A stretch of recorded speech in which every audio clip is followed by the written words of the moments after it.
it comes to us. They want to talk about when it comes to education, oh, our kids need to clean the latrine or the restroom to teach them how to work. We have always knew how to work. That's right. That's right. When we come off the plantation, we had done all the work. Caucasians didn't want to do the work. And this is, well, he got up there and talked about black. And what? Yep, that's exactly, because that's what we suffered. And that's where we come out of. And I'm trying to show the relationship as to who you really are. Or who we really are. Sometimes I don't think we know who we really are. I could be wrong. But we are the people. They talk about a bottom rail, they talk about a lot of things. But we are the people that can be the help. We have the spirit. We has been put into, it's in us. Yes, sir. All these religions that we have, well, I won't get into that. I won't get into that as to where it comes from. They take stuff and flip it and say it's theirs and come back and sell it to us and we buy it. Right. That's right. Don't let anyone flip anything on you. Pretty soon, if you're not careful, if you don't think about what is being said here, and I hope you are, they'll take this and flip it. That's right. And we won't have it. That's right. Because they'll take it and flip it and say it's theirs.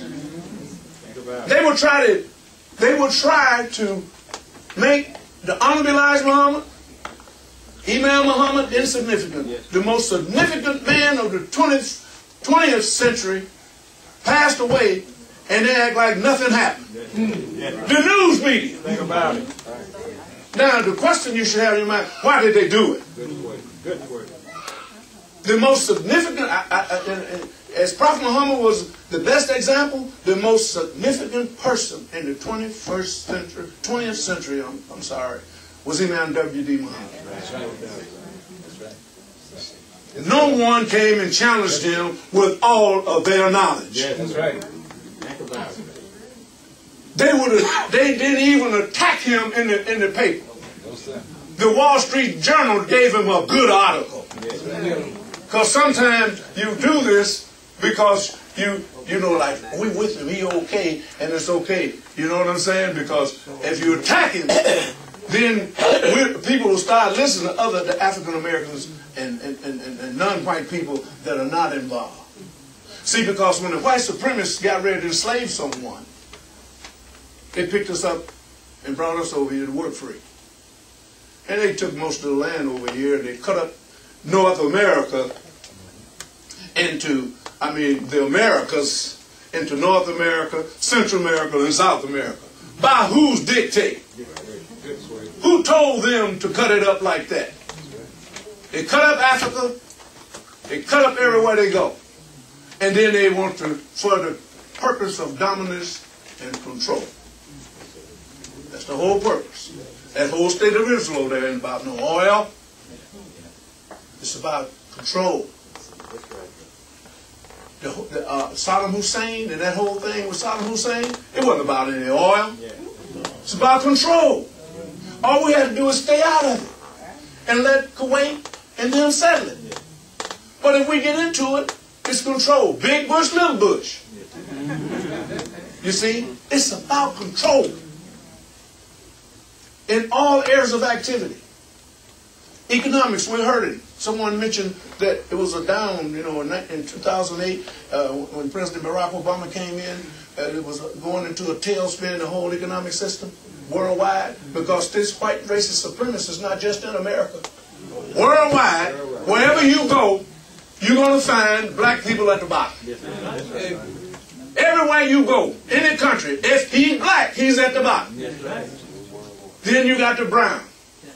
Then you got the red. They beat the crap out of him from the East Coast to the West Coast, put him on the reservation, and name football teams after him. And anything else.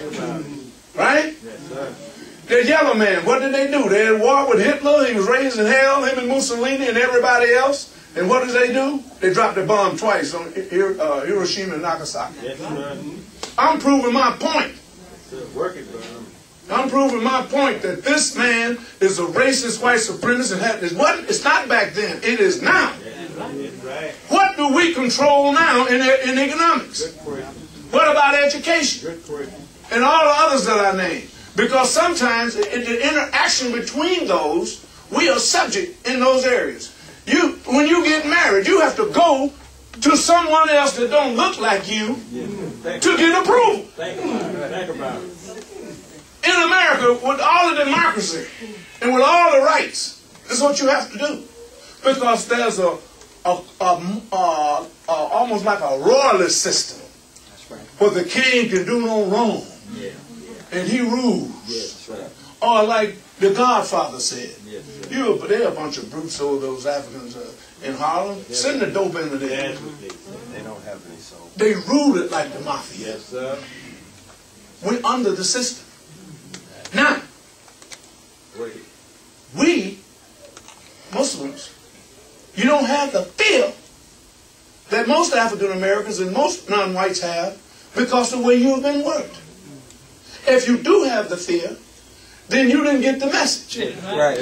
You don't have anything to fear. They fear you when you stand up and don't show fear. How do I know? I've stood in front of some dangerous situations and you can see the fear. And they had good reasons to fear. Because I had backing. I got backing right now. I keep backing. Not bragging. Allah subhanahu wa ta'ala is my backing. And he works with this brain right here. And if it happens to become physical, I can do that too. At my age, I'll be 73 in March, but he'd be in a world of trouble if he attacked. If it ain't too many. And if it's too many, I'll run and get some help. Not crazy. I'll pick out some Muslims. I'll look at you. I can tell the fighters from the ones who don't fight. Yes.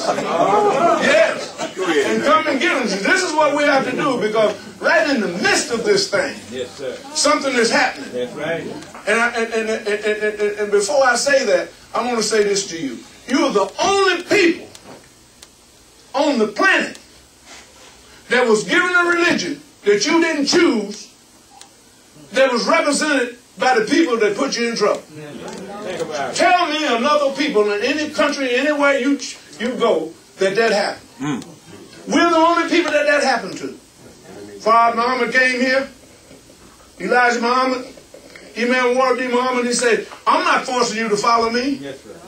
Now it's a choice. We are here by choice. And you're here because you're supposed to be here. You're the people that's supposed to do it throughout America. Don't think that, oh, I can just walk away if I want to. No, you can't. You can't go anywhere because you're supposed to be here. And we have a job to do while we're here. Yes, sir. You don't get too old for this. That's right. That's right. If you're to learn from the cradle to the grave, that's from the day you're born till the day you die. That being the case, then you don't get too old for this work. And each and every one of us have an individual duty first. And from the individual duty come the collective duty. But you first have to get yourself